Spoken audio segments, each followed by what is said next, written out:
वो बाघ जो 5 दिनों से भूखा है, लेकिन यह एक पिता का अपनी बेटी को उपहार भी है। दिन के दौरान उसने घर के सभी दरवाजे और खिड़कियां सील करने के लिए मजदूरों को काम पर रखा था। रात को उसने चुपचाप उपहार अंदर रखवा दिया। देर रात बेटी पानी की तलाश में उठी। इस बात से अनजान थी कि वो पहले ही शिकार बन चुकी है। पानी पीने के बाद लड़की वापस ऊपर चली गई, लेकिन अचानक उसे गुर्राने की आवाज सुनाई दी। तभी उसे नीचे एक बड़ा बाघ दिखाई दिया। लड़की नीचे से लेकर ऊपर तक बहुत डर जाती है। इसका वजन कम से कम 500 किलोग्राम होगा। वो चुपचाप घूमी और अपने कमरे में वापस चली गई। फिर उसने दरवाजा बंद कर लिया। फिर उसने लैंप को बंद कर दिया। उसने बचने के लिए खिड़की खोलने की कोशिश की, लेकिन उसने पाया कि खिड़की को कीलों से बंद कर दिया गया था। तभी लड़की को याद आया कि उसके सौतेले पिता ने कल कहा था कि वो घर की मरम्मत करवाने जा रहा है, लेकिन उसे यह एहसास नहीं था कि उसने घर को उसके लिए ताबूत बना दिया है। लड़की मदद के लिए फोन करना चाहती थी, लेकिन उसका मोबाइल फोन नीचे बाथरूम में था। उसने दरवाजे से नीचे झांक कर देखा, बाघ का वहाँ कोई निशान नहीं मिला। लड़की तेजी से खिड़की के रास्ते से नीचे अपने भाई के कमरे में चली जाती है। वो अपने भाई को जगाने के लिए फुसफुसाती है। यहाँ की खिड़कियां भी सील कर दी गई थी। उसके भाई की ओर से उसे कोई प्रतिक्रिया नहीं मिलती है। उसने जब कम्बल उठाया तो उसे एहसास हुआ कि वो बिस्तर पर नहीं था। अरे नहीं, वो नीचे तो नहीं है। वो कुछ नहीं कर सकती थी। लड़की के पास नीचे जाने के अलावा कोई चारा नहीं था।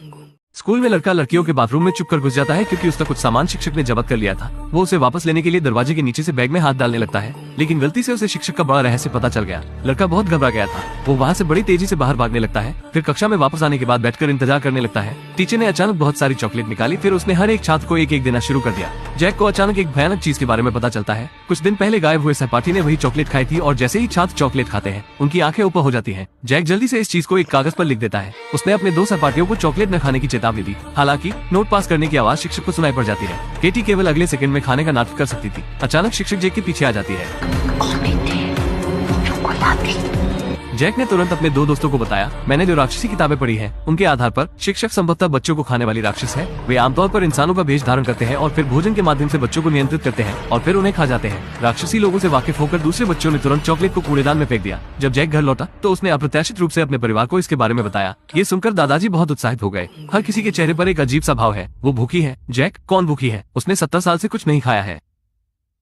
महिला खाना बना रही थी। उसने देखा कि जो अंडा उसने अभी खरीदा था वो नकली था। ये उसके लिए अविश्वसनीय था। महिला को अपनी आंखों पर यकीन नहीं हो रहा था। एक बार फिर उसने एक अंडा उठाया, उसे पूरी ताकत से कुचल दिया, लेकिन फिर भी वो अंदर से खाली ही निकला। इस बार महिला पूरी तरह से भ्रमित थी, समझ नहीं पा रही थी कि क्या हो रहा है। उसने अंडों का एक पूरा कार्टन उठाया तो हर एक अंडा खाली था। महिला के पास कहने के लिए शब्द नहीं थे। इससे उसकी कुछ असामान्य यादें ताजा हो गई। जब वो पहली बार शहर आई थी, वेलकम पार्टी में एलन नाम की एक शख्स ने कहा था, हम यहाँ क्यों आए हैं? तो उसके प्रेमी ने उसे जोर से अपनी तरफ खींच लिया था। उस समय सभी को लगा कि वो पागल है, क्योंकि यहाँ के लोग सबसे ज्यादा खुश रहने के लिए जाने जाते हैं। यहाँ की कंपनी सबको खाने और रहने की व्यवस्था अपने आप करती है। कर्मचारियों और उनके परिवारों को यहाँ रहना आवश्यक है। लोग हर दिन समय पर काम पर जाते हैं और यह शहर कंपनी के मुख्यालय से दर्जनों किलोमीटर दूर एक रेगिस्तानी जगह में बसा हुआ है। पत्नियां अपने व्यस्त दिन की शुरुआत अपने पतियों को विदा करने के बाद करती है, लेकिन उनके काम बिल्कुल सरल होते हैं। वो केवल घर पर सफाई करती है, जिसके बाद वो जीवन का भरपूर आनंद ले सकती है। सभी सुविधाएं निःशुल्क है। महिलाएं यहाँ पूरा दिन बिता सकती हैं, हर तरह की सुख सुविधा का आनंद ले सकती हैं। लेकिन आनंद लेने से पहले उन सब पत्नियों को शारीरिक प्रशिक्षण लेना जरूरी है। ये सब काम से घर आने वाले अपने पतियों का बेहतर स्वागत करने के लिए है। हालांकि यहाँ कुछ चीजों पर पाबंदी भी है।